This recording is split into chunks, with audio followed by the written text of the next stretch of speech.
guys, here we are riding an Uber. We're heading to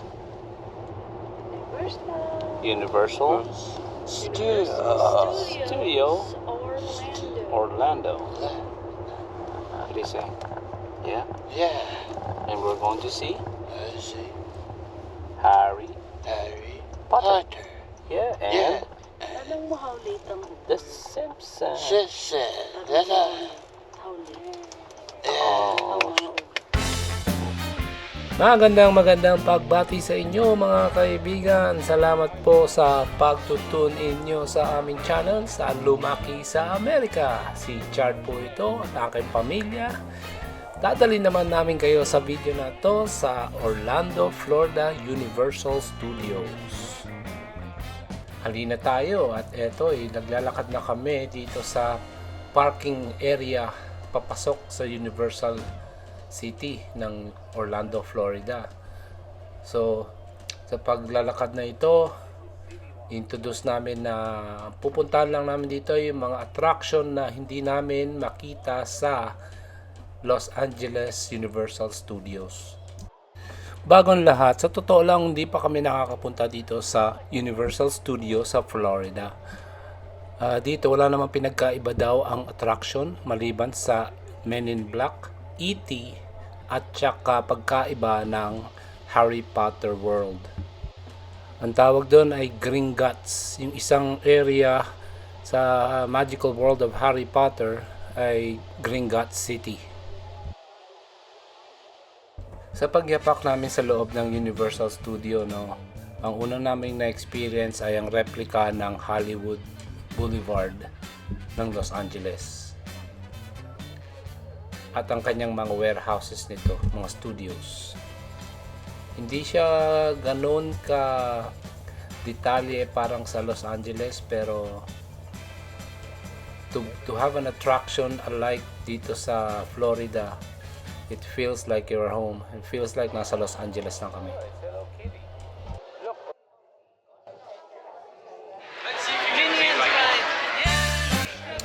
Siyempre, sa isang common attraction kagaya ng Minions, siyempre, ira-ride namin to kasi itong mga kinakaaliwan ng aking mga anak.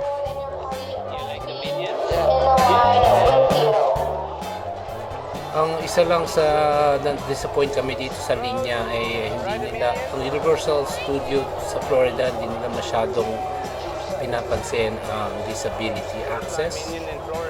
Meron din, pero they are more, siguro pagkataon lang sa panahon na to, mas mahigpit sila dito sa Florida. And here, it's just the entire house of brew. And a long line. Sa opinion ko lang dito sa Minions, hindi siya ganun kadetalye parang sa Los Angeles. Ang attraction dito ay napakasimple lang at pretty straightforward.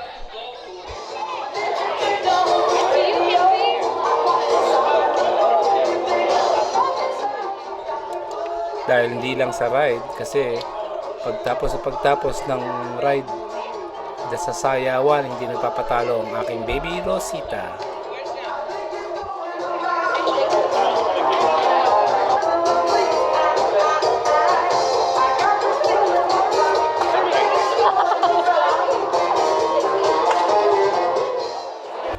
Sana pansin namin, maraming mga rides dito sa Florida Universal Studio kaysa sa Los Angeles. Kaya yun ang pinagkaiba dito sa dalawang theme park. Alam ko napakababaw, pero ito ang enjoyment ko. Magpa-engrave ng dog tags, keychain. Gusto ko to for some reason. Para sa magulang lang. Kayo ba type nyo magpagawa ng keychain na ganyan? There. Mukhang ano na to, Simpson vehicle na to. Wow, malawak naman dito. Tama si Mrs. Pagpunta namin dito, Universal Studio, napakalawak.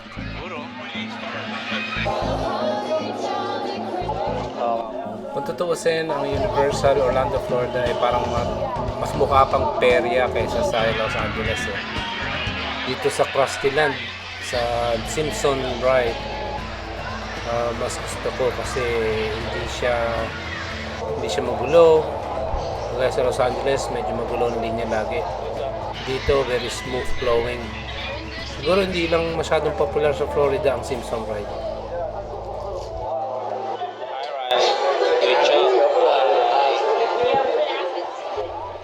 Ayan, nandito na kami sa Men in Black attraction. It's a ride. Gusto namin dito kasi first experience. At syempre hindi namin alam na meron pala dito sa Florida nito. Hindi ko alam bakit ang Los Angeles hindi sila naglagay ng MIB. First time namin na find out to nung pupunta namin doon. So we didn't really expect na meron silang MIB attraction dito sa Florida Universal. Napakahaba nga lang ng lakaran at sa linya.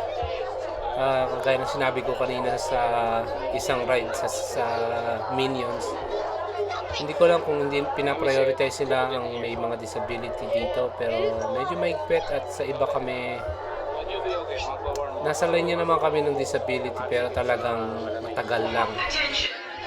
Sa Los Angeles kasi within 10 minutes, most of the time within 10 minutes andun na kami sa ride. Hindi naman talaga matagal, siguro mga 15-20 minutes na andun na kami sa ride. Ngayon ito, mga detalye na to, enjoy namin to, may mga scenery naman para ma-enjoy namin. Kaso lang sa ride, bawal mag-video, so hindi ko na na-video. Ito na lang kinunan ko, mga props nila.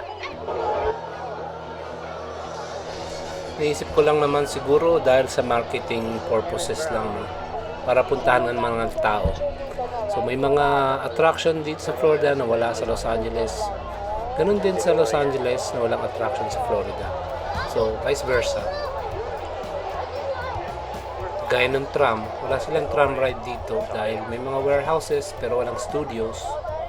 Itong Back to the Future props, part 3 and 4 na yung lumabas. Tapos yung E.T., ito na, dito na kami sa may E.T. Wala to sa Los Angeles. Sa mga OG viewers natin dyan, kung napanood nyo ng E.T., ito yun. Parang sa story lang naman. So yun ang ride is about the story, tapos papakita ka sa parang chronological order lang ng story at sinamahan lang ng mga props sa tabi-tabi. Yeah, isa lang siyang ride para ka nasa bicycle. Alam mo na, yung parang nilipad ka sa E.T. world. Napanood mo na yung movie. That's what it's all about. Ito yung mga sasakyan. Buti pa dito sa E.T. pwede mag-video eh. Hindi sila maigpit dito. Okay lang daw. So nag-video ako. Lagay ko hindi naman aggressive ride kaya pwede. Yung anak ko hindi pa napapanood ng E.T. kaya pag may pagkakataon papanood ko sa kanya para maintindihan niya bakit kung ano yung mga na-travel namin dito at nakita niya. Tinanong na nga ako after the ride tinanong ako bakit daw, anong bang nangyari sa storya. Sabi ko sa kanya, panoorin lang niya. Kung tutusin sa Generation Z ngayon, hindi na uso yung mga gantong attraction. Mga physical content, physical arts, mostly on CGI graphics ng Generation Z. Very respectable naman kasi it's classic viewing. Lalo na may sasakyan, nakasakay ka for the attraction. Pero para sa pamilya ko, basta masaya ang mga bata, walang problema.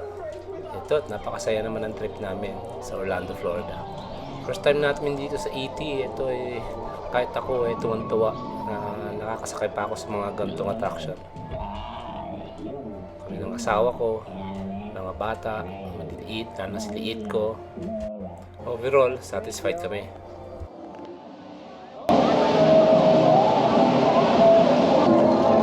Well, it's been a long day, a long week, Riley. We're going home in 2 days. Fly back home. And then... Hey, it's spilled. What? And then we're we're going to celebrate New Year. There you go.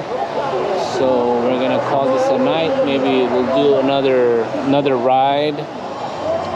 We're gonna do Harry Potter, Renee, right? We're gonna do Harry Potter for the last time. Yeah, for the day, not last. There's always next time. It's always next time. All right. Okay. Until later. Sa mga viewers po namin, kung baguhan po kayo sa aming channel, Lumaki sa Amerika, paki-like, share, and subscribe lang po. Ito po ay makakatulong sa paggawa pa ng maraming video namin. Alam ko po na ang video namin ay mostly for experiences purpose lang at content ito ay mostly for general audience and family-oriented program.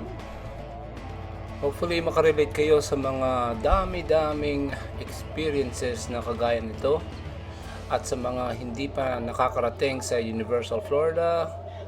Ini-encourage namin kayo na subukan at mag-tour dito sa Orlando or Universal City. Dito sa Gringotts, the magical world of Harry Potter. Itong area na to ay nakatago.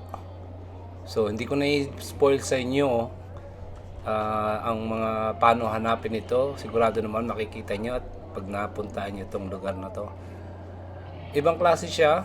Ang kanyang scene is indoors. Hindi nyo mapapagkaila kasi ang pagpasok nyo akala nyo city, pero pagpasok nyo sa loob, eto pala, kakaiba. Para talagang magical, para kayo nasa movie set. Kung dala nyo yung mga wand nyo, o makakabili naman kayo dito ng wand, meron yung mga bawat window, bintana, pwede nyo gawin yung mga parang magical spell. Ayan, kagaya nyan. Hindi namin dala yung aming wand, so meron kayong pwedeng gawin para mapagalaw nyo yung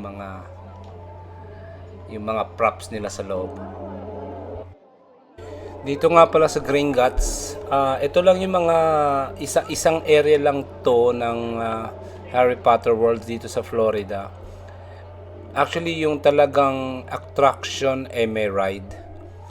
Hindi namin pinuntahan yun kasi may additional fee para makapasok doon talaga sa isang area. So, of course, hindi namin mapapakita rito yung mga pangyayaring yun. Dito mostly shopping area at saka experience na rin. Meron din ditong ride. Makikita nyo ito sa susunod.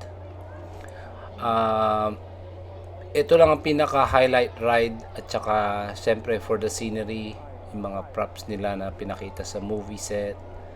Makikita nyo. Pero dito lang luxurious na ang dating. Ibang klase talaga. Unfortunately, hindi kami nakapasok doon talaga sa isang area na binabayaran. May bayad extra for the park, so hindi na namin napuntahan. Hopefully, marami naman talaga mga content creator dyan sa YouTube o sa Facebook na para makita nyo kung ano talaga nilalaman nung area na yon na binabayaran. Nandito na kami, nakalinya na kami sa isang free ride.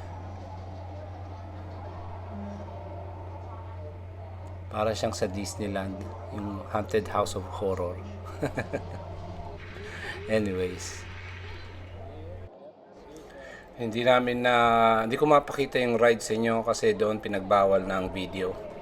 So hopefully may mga ibang content creator na ma-share sa inyo ang nalalaman ng ride na yon.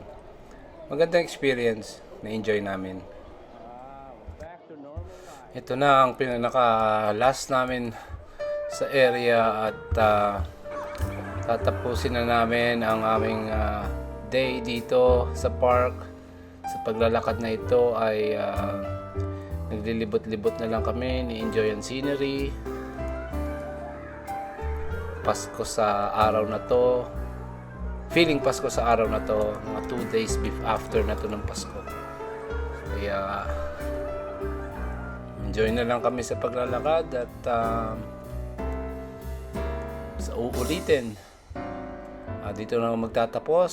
Sa uulitin po, kung hindi pa kayo na subscribe sa aming channel Lumaki sa Amerika, please like, share, and subscribe lang po. At marami pa kaming video may papakita sa inyo.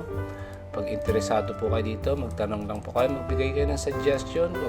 Alam ko marami pa kaming room for improvement, lalo na sa pag-create ng mga content. Aminado naman po kami na itong content na to is only for show and experience. Kaya tabayanan nyo po ang aming susunod na mga videos coming dito sa Lumaki sa Amerika. Sige po, sa susunod. Come on, Ryan.